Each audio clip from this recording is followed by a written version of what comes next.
This past weekend was conference championship time in the NFL. Our Super Bowl matchup has been set. Tonight, we're going to take a look back and discuss those games, plus rumors on a few quarterbacks potentially changing zip codes this summer. And we're going to take a look at where some of NCAA's brightest young signal callers may be chucking that pigskin next season. But first, we take a look at last week's predictions and see how the guys did. KC covers the 2.5 points. We see the over at 62 here as the Chiefs cruise to a 38-24 win. Tampa pulled off the upset on the road and the over comes in at 57 as the Bucs clinch the first ever home Super Bowl by defeating the Packers 31-26. All right, a lot to unfold here, guys. Let's start out with that KC win, though. We discussed Patrick Mahomes' fast rise in the league last episode. Another spectacular performance out of him in the AFC Championship last week. But what about Josh Allen, though? This guy has really seemed to take a step forward this season. We've seen his progression go from 10 to 20 to 40 touchdowns over the last 3 years. By that standing, I assume he's going to put up 80 touchdowns next year. I definitely see him as the top 5 or 6 quarterback next season, though. Where do you guys rank Josh going into next season? I like the 5-6 area. It's good margin, but definitely top 10. Definitely would be more of a top 5 for the fact of just the way he played. He seems to want to get better and better every single year. And that's something that not many quarterbacks that are coming out of the 3-year quarterbacks, you don't have many that are, that have that inner drive, you know what I mean? So yeah. No, I think he is. I agree with you there. I definitely see maturity beyond his age. Joel and I both got to see him while he was in Wyoming. Actually, I think we went to Wyoming his junior season, and then the senior year, he came into Lincoln. Huskers throttled those guys, but man, this guy had a lot of heart. And it was a lot of what we saw, I think, in the AFC Championship this past week. He's got a cannon for an arm. He had a play, I think it was late fourth quarter. He chucked it 40 yards downfield. I mean, it was the flick of a wrist. Zone, man. It was amazing. Yeah. Yep. It was the snap of a wrist. I mean, honestly, if I'm a GM right now, I'm only taking 4 guys in front of him, right? If I'm starting my team right now, I'm taking Patrick Mahomes, I'm taking Russell Wilson, I'm taking Deshaun Watson, for sure, and Kyler Murray. I mean, honestly, those are the only guys that I'm going to put in front of him to start my franchise right now. That play made me sit up and go, wow. That's something you definitely don't see every day. He's showing his talent. I mean, the kid's going to get better and better. I mean, I can see it. And I'm one of the guys that was like, dude, Josh Allen out of, Wyoming, right? Crappy team. This guy does have something in him. He got picked before Lamar Jackson. So imagine Lamar Jackson that everyone for the last 2 years were like, oh my God, like Michael Vick. They ended up making the right pick. Sorry. Yeah, they picked the right person and they should stick by him for sure. I definitely agree that they made the correct decision there. I've been a big proponent of Lamar Jackson's. That I just great. You put up all these gaudy Madden-like stats during the season, but what have you done for me in the playoffs? Nothing. Means nothing in the end. Yeah. Speaking of stuff that you don't expect to see, what's with Packers head coach Matt LaFleur kicking a field goal with just over 2 minutes to go, down 8? In a win or go home situation? I just don't understand this mindset. Even after you make that field goal, you still have to go back down and put it in the end zone. I'm giving Aaron Rodgers the ball on the 8-yard line, 2 minutes, 9 seconds. You don't punch it in there. You still got all 3 of your timeouts, maybe the 2-minute warning, depending on how quickly you run that play in order to get the ball back. And frankly, it's not exactly like Tom was trying to protect the ball in the second half here. No. He's a coach that just literally shows that he doesn't trust his quarterback. And if you don't trust your quarterback, especially Aaron Rodgers, he is an elite quarterback. He's so First ballot Hall of Fame. To the point where how do you not trust him to score? Yet Brady actually could have kicked the field goal and just went with that, and and they still would have won. But no, Brady goes to the sideline for a second, talks to the coach, and is like, "Dude, I can score. Like, why are we going for the field goal? Let me get the first down and score." And that's exactly what Tom Brady did. Let's wrap out the clock. Yeah. Lack of trust, lack of coaching for sure, because clearly their coaching does have and its issues in Green Bay still. I still think they have a problem. Yeah. Oh yeah. Aaron Rodgers, all I can say as a elite quarterback, God help him, with this Green Bay culture that he's been in it hasn't helped him. The culture in that team has not helped him, because any other coach that could get someone with that talent that Rodgers had, like, it just doesn't make sense. I don't understand why a coach would hold taking his team to win, to victory. Like, where does victory come from? I mean, that was stupid to begin with, to even kick the field goal. What they have there, you said there was a problem before. The problem still hasn't been fixed. Maybe the problem last year is Rodgers. And yeah, he's an elite quarterback, but maybe he's the problem. Or he's just not a team player. It's big ego. I mean, plays with a lot of emotion, and sometimes that emotion gets the best of him. And you guys want to hear a fun stat? Matt LaFleur in his first 2 seasons, right? We're talking about what a coaching issue we're having here, right? We're also talking about a guy who is 26-6 in his first 2 seasons. We are talking about a guy who has pushed his team to 28-8, including the playoffs. The championship game was a slaughter. I mean, they got rolled by San Francisco last year. To say that they were still in that game as an 8-point game with 2 minutes and 9 seconds left. Okay, I think because of that, there's a lot of second guessing, especially on that play call. I mean, even Rodgers is throwing shade at his head coach. Earlier this week, I read a quote immediately following the game. I'm just pretty gutted. It's a long season. You put so much into it to get to this point, and then, the way we had our chances, so it's a different position than the last couple of years when we got blown out and we really didn't have a chance. We had a lot of chances. This one definitely stings, and it's going to for a long time. A lot of guys that are uncertain, myself included. That's what's sad about it most. Just the uncertainties is tough, and the finality of it all. I don't know. I really don't. There's a lot of unknowns going into this offseason now. I'm going to have to take some time away for sure and clear my head and just kind of see what's going on with everything. But it's pretty tough right now, especially thinking about the guys that may or may not be here next year. There's always change. That's the only constant in this business. So this has caused a lot of buzz that the former and most likely this year's league MVP may demand a trade away from the green and gold. That he's requesting a new contract from them. Re-up me. If you're committed to me, then commit to me financially. We'll see where that goes moving forward. We're already looking at a Green Bay team, though, that is about somewhere in the $26-28 million range, that they're already going to be over on the salary cap for next season. I just don't see how you're going to be able to keep that entire thing together, right? They're not going to. I don't think they're going to be able to. We're going to discuss that and more, though, in a section this week that we're calling Quarterback Carousel.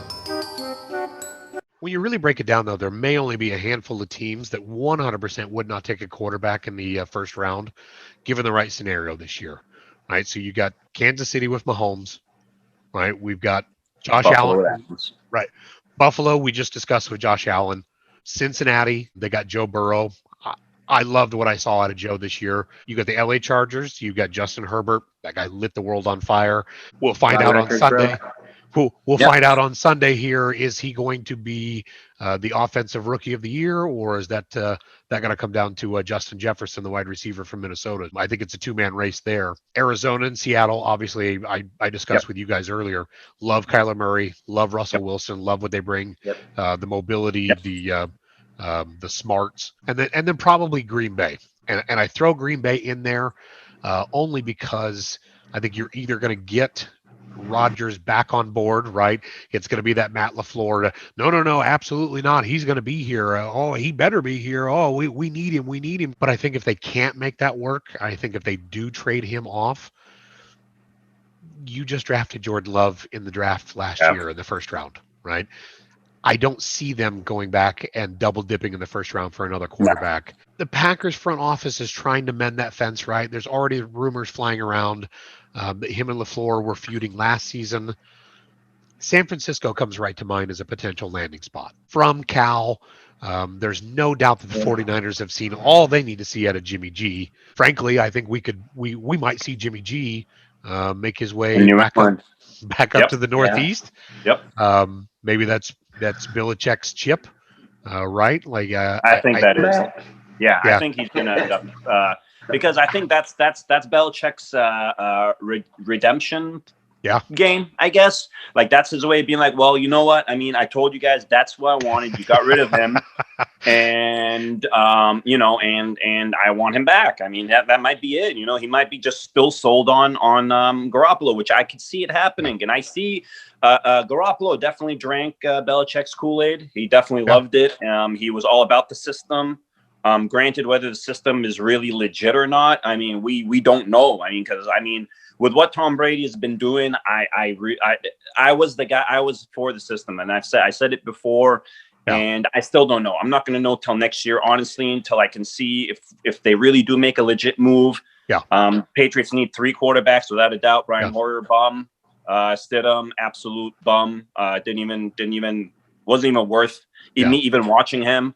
So in my eyes, I do truly feel like as if the move might be San Fran for Rodgers, and we grab Jimmy G. I don't know what else there is, honestly, for the Patriots on a comfortable note. You get what I mean? Someone that they've already been familiar with. They know that what they're getting with him. He knows the system. He's going to know the terminology. And he's bought in. And Belichick wants someone that can just kiss his bum. Right. That's all he wants. That's the truth. That's the truth. It's not far from it. Yeah. No, not far from it. I'm telling you, we all can see. We can tell. We can tell. Belichick's whole thing is you kiss my butt and I will glorify you. I mean, look at the way he glorified Cam Newton for doing nothing. Cam Newton did nothing, and he was glorifying the hell out of him. I do not remember Belichick ever giving Brady credit for anything, honest to God. And you know what? I thought that's just how he was. So beyond that, I mean, we're also looking into the Deshaun Watson race, right? So there's news of that breaking today, that the trade has officially been asked for, or may have been as long as a few weeks ago. Even we discussed this a little bit off the show here, or off the episode, that there's a lot going on behind the scenes here that I don't agree with what Deshaun's asking for. Right? I think you blur that line when you start going, hey, I want to say in who the GM's going to be. I want to say in who the coach is going to be. You're the player. Let them coach. Let him manage the team. You know, I understand I want you guys to bring in a guy that maybe the system matches what I can do. You might have an argument there, but the GM, frankly, I don't give a shit if you get along with that guy or not. He's not. Yeah. He's your boss. He's not your buddy. Mm-hmm. Exactly. Right? That shouldn't matter at all. Yeah. If I'm Houston, and that's been the rumor today, basically, is that Houston said, okay, we got your trade request. Yeah, we heard it. Yeah. Suit up or shut up. Yeah. Basically, it's either. And that's the other reason why not many teams are gonna be looking into. I don't feel like any team's going to look into Watson pending that, because that's going to make a lot of teams be like, all right, I mean, what are we going to do? We're going to try and asking price. I think it's going to drive up the asking price. A team that doesn't want to get rid of the guy, like, I mean, it's a waste of time. Yeah. It's going to be a lot of money. But I mean, but who's going to pay all that? Maybe Detroit. Yeah, it could be Detroit. Maybe. I've heard that Chicago is going to be big in on them. I've heard potentials for even Minnesota making a move to try and get rid of Kirk Cousins and make the Deshaun Watson trade. I discussed it last episode that you put a gun to my head. That's exactly what I would do. And now there are ESPN rumors that, hey, that may be an option that they're looking at. Lions are also reportedly fetching offers for Matthew Stafford. As of now, he's still a member of the Lions, but I think overwhelming favorites is that he's probably going to end up in Indy or with the Las Vegas Raiders before this thing's all said and done. The hype around this doesn't make a whole lot of sense, right? I'm looking at Stafford as a guy who's always put up a lot of junk yards. It's a lot of overhype to me when you start looking at a team like the Raiders coming in and making a trade for him. I'm going, isn't he basically just another car, right? Isn't he just a middle of the road? I can put up a ton of yards in junk time and it doesn't matter. That's exactly what he is. Yeah. I don't understand. I don't understand the hype around it. I mean, you look at even the stats of the last few seasons. Kirk Cousins is statistically a far better quarterback than what Stafford is, right? Yep. I don't understand this hype. I don't understand Stafford's going to go there. They're going to be a Super Bowl favorite. Yeah, I get it. They were a playoff team. He adds a little more mobility that obviously the Statue of Liberty that Phillip Rivers did not, but Indy makes sense to me a little bit. Vegas does not make sense. No, I don't. What you're going to have to dump with Carr in order to make that contract work, it just doesn't make sense to me. It's not going to make sense. Yeah. No. Yeah, Indy seems the most likely bet for Stafford if he goes. Yeah, I agree. I think it's Indy or bust for him. But I also think one of the biggest cogs in this whole quarterback carousel this year is going to be what Jerry Jones does with Dak Prescott. Does this guy? I mean, do they slap a second franchise tag on him?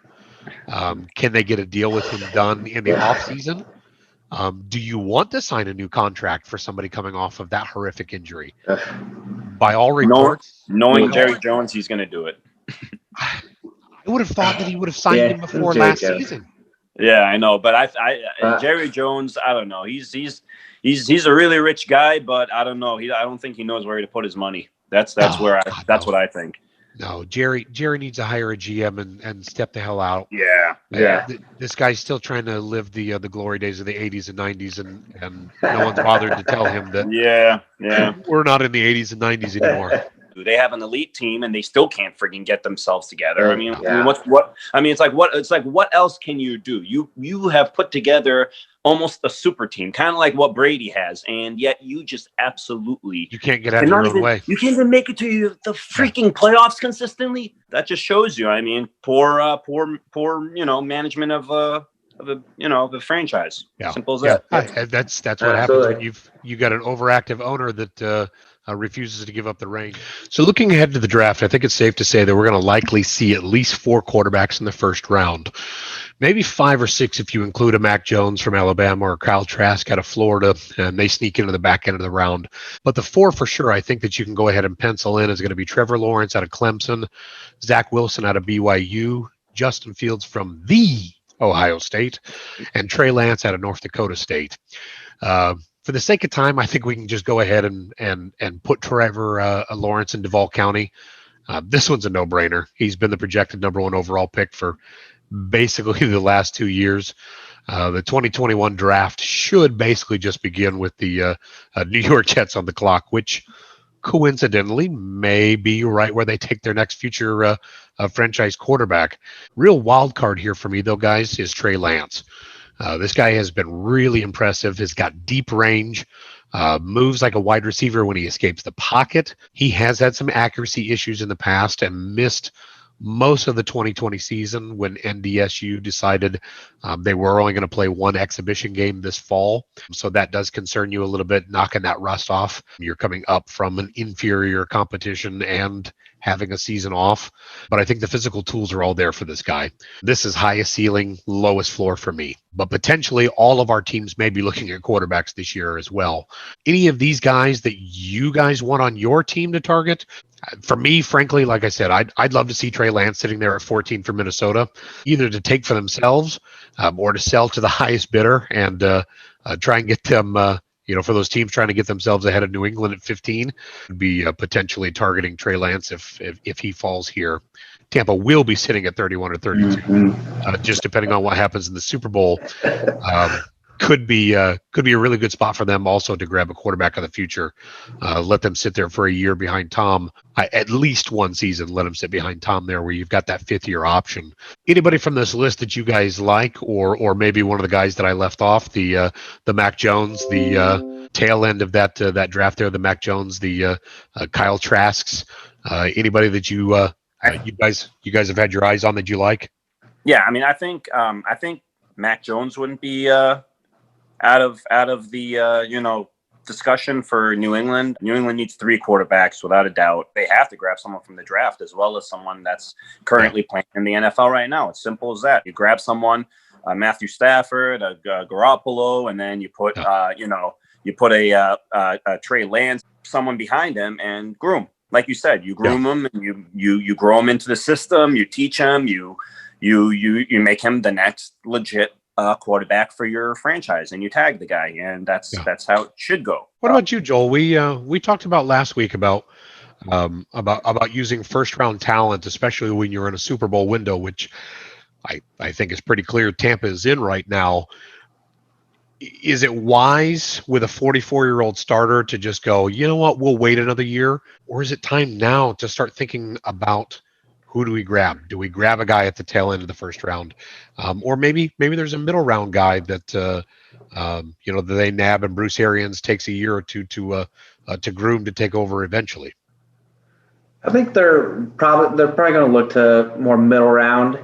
Brady's on contract for another year after this, and I think that Brady is kind of want to be involved in maybe that grooming process, just like this last week. And Arian said that, he just kind of sometimes just sits back and lets Tom Brady coach, do what needs to be done. And I think Tom likes that. And I think that's going to kind of set the way for, Tampa Bay is, maybe, who knows, maybe even Brady has a